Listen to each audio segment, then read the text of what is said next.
नमस्कार दोस्तों, मैं मुकेश कुमार फिर से हाजिर हूँ आपके साथ फिर एक नई कहानी के साथ। दोस्तों, आज की कहानी सभी पिता को समर्पित है। भारतीय संस्कृति में जब भी एक साथ माता-पिता की बात होती है, तो ज़्यादा बातें माँ के बारे में ही होती है। पिता के बारे में ज़्यादा कुछ नहीं कहा जाता। कहानियों और कविताओं में अक्सर माँ की पीड़ा, उनका संघर्ष और त्याग ही दिखाई देता है। लेकिन एक बच्चे के जीवन में पिता की भूमिका का महिमागान नहीं होता।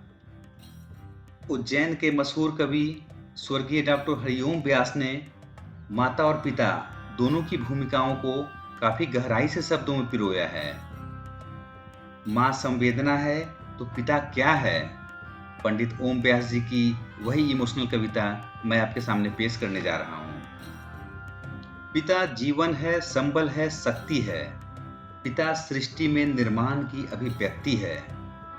पिता उंगली पकड़े बच्चे का सहारा है। पिता कभी कुछ खट्टा, कभी खारा है।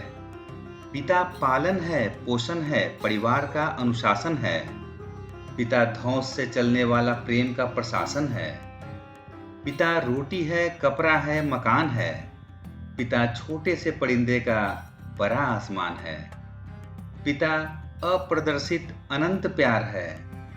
पिता है तो बच्चों को इंतजार है। पिता से ही बच्चों के ढेर सारे सपने हैं। पिता है तो बाजार के सब खिलौने अपने हैं। पिता से परिवार में प्रतिपल राग है। पिता से ही माँ की बिंदी और सुहाग है। पिता परमात्मा की जगत के प्रति आसक्ति है। पिता गृहस्थ आश्रम में उच्च स्थिति की भक्ति है। पिता अपनी इच्छाओं का हनन और परिवार की पूर्ति है। पिता रक्त निगले हुए संस्कारों की मूर्ति है। पिता एक जीवन को जीवन का दान है।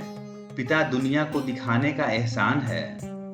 पिता सुरक्षा है अगर सिर पर हाथ है। पिता नहीं तो बचपन अनाथ है। पिता नहीं तो बचपन अनाथ है। तो पिता से बड़ा तुम अपना नाम करो। पिता का अपमान नहीं, उन पर अभिमान करो। क्योंकि माँ बाप की कमी को कोई बांट नहीं सकता और ईश्वर भी इनके आशीषों को काट नहीं सकता। विश्व में किसी भी देवता का स्थान दूजा है। माँ बाप की सेवा ही सबसे बड़ी पूजा है। विश्व में किसी भी तीर्थ की यात्रा व्यर्थ है। यदि बेटे के होते हुए माँ बाप असमर्थ हैं, वो खुशनसीब हैं माँ बाप जिनके साथ होते हैं। क्योंकि माँ बाप के आशीषों के हजारों हाथ होते हैं। क्योंकि माँ बाप के आशीषों के हजारों हाथ होते हैं। तो दोस्तों, ये थी स्वर्गीय डॉक्टर हरिओम व्यास की पिता के ऊपर लिखी गई बहुत ही मार्मिक कविता। उम्मीद करते हैं कि आपको अच्छा लगा होगा। तो इसी तरह की और भी कहानियों को देखने सुनने के लिए कृपया हमारे चैनल को सब्सक्राइब जरूर करें। मिलते हैं दोस्तों फिर किसी अगली कहानी में। तब तक के लिए जय हिंद, जय भारत। व्यस्त रहें, स्वस्थ रहें, मस्त रहें।